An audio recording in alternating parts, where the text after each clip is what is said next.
जय श्री कृष्ण। प्राकृत भविष्य दर्शन में आपका स्वागत है। ईश्वर की कृपा। आजकल हर व्यक्ति आगे बढ़ने का इच्छुक है।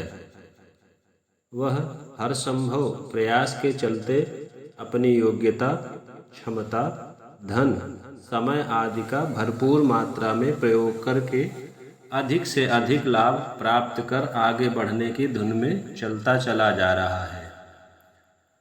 और इसी धुन में सवार वो कब तनावग्रस्त हो जाता है उसे स्वयं ही पता नहीं चलता है, जिसके चलते वह अस्वस्थ होकर अपनी अर्जित की हुई उन्हीं वस्तुओं, सुविधाओं आदि का उपभोग नहीं कर पाता है, जिसके लिए उसने अपने जीवन का एक बड़ा हिस्सा खर्च कर दिया।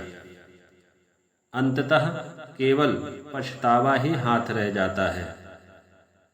अतः समय रहते ही यह जानने और समझने का प्रयास करें कि ईश्वर हमारा ख्याल किस प्रकार रखते हैं।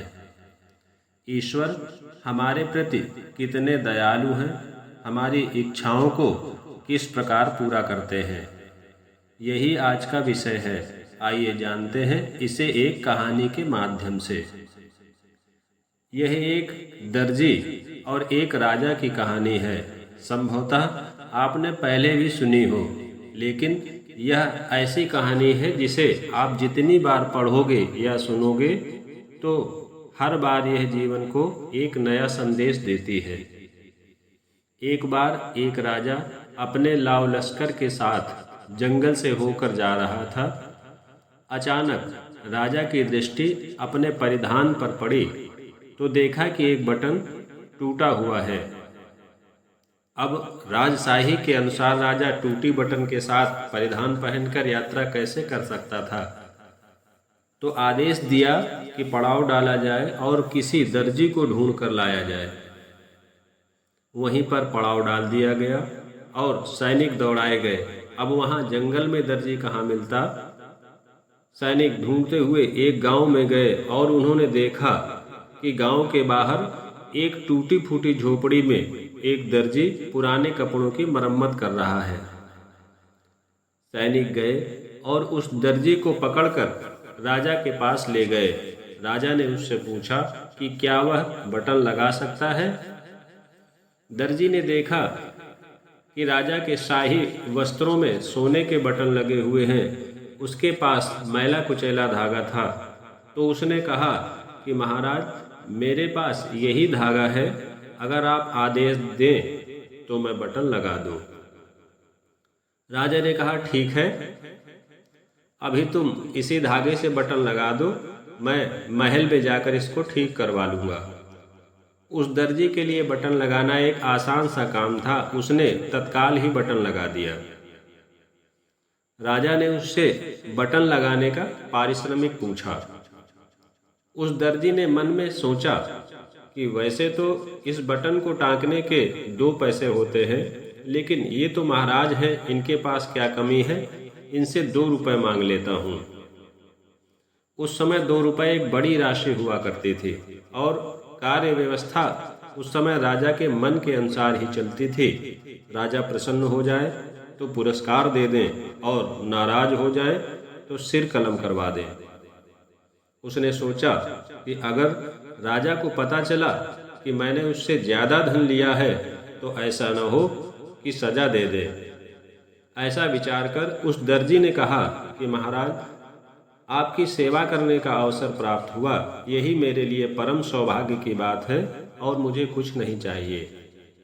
लेकिन राजा ने कहा कि मैं किसी से भी इस प्रकार सेवा नहीं ले सकता, अतः तुम्हें अपना पारिश्रमिक लेना ही होगा। तो दर्जी ने कहा कि अगर आप पारिश्रमिक देना ही चाहते हैं तो अपनी इच्छानुसार दे दें। आप जो भी देंगे मैं उसे अपने जीवन का बहुमूल्य उपहार समझकर रख लूँगा। अब राजा को स्वयं यह समझ में नहीं आया कि इस दर्जी को बटन टाँकने का क्या पारिश्रमिक प्रदान करूं। तो उसने अपने मंत्रियों की बैठक बुलवाई और कहा कि आप सब विचार विमर्श कर बताएं कि इस दर्जी को बटन लगाने का क्या उचित मूल्य दिया जाए। अब सभी मंत्रीगण भी परेशान, कारण कि किसी को भी यह ज्ञात नहीं था कि बटन लगाने का क्या मूल्य दिया जाता है। अंत में सभी मंत्रियों ने अपने अपने हाथ खड़े कर दिए। आखिरकार जब कुछ भी उपाय नहीं सूझा तो राजा ने यह आदेश दिया कि इस दर्जी को 2 गांवों की जमींदारी दे दी जाए। राजा के आदेश का तत्काल पालन किया गया और उस दर्जी को 2 गांवों की जमींदारी दे दी गई। इस कहानी से आपको क्या शिक्षा मिलती है? अगर आप ध्यान देंगे तो आपको ज्ञात होगा कि उस दर्जी की सोच 2 पैसे से लेकर 2 रुपए तक पहुंची, अर्थात वह 2 रुपए से ऊपर नहीं सोच पाया, जबकि राजा उसे कुछ भी दे सकता था जो उसे चाहिए था। और दूसरी तरफ राजा बहुत ज़्यादा विचार विमर्श के बाद भी जब वह अपनी सोच को सबसे नीचे लाता है तो भी उसकी सोच 2 गांव की जमींदारी से नीचे नहीं आ पाती है। सारांश यह है कि आप और हम उस दर्जी की तरह हैं जो अधिक लाभ के लिए सोचते हुए भी अधिक नहीं सोच पाता है, और वह राजा ईश्वर की तरह है जो बहुत कम सोचता है तो भी हमारी सोच से बहुत ऊपर सोचता है। शायद ईश्वर हमें अपने आप अधिक देना चाहते हैं, लेकिन हम पहले से ही सोचकर मांगकर उसे कम कर लेते हैं। आप विश्वास रखिए, ईश्वर कभी आपको मांगने नहीं देंगे। आपको आपकी आवश्यकता से पहले ही और ज़रूरत से ज़्यादा दे देंगे। इसलिए ज़्यादा सोचे नहीं, अपने वर्तमान पर ध्यान रखते हुए निर्धारित लक्ष्य को अपना 100% दें और बाकी ईश्वर को अर्पित करके निश्चिंत हो जाएं। ईश्वर आपको 100% फल देंगे। जय श्री कृष्ण।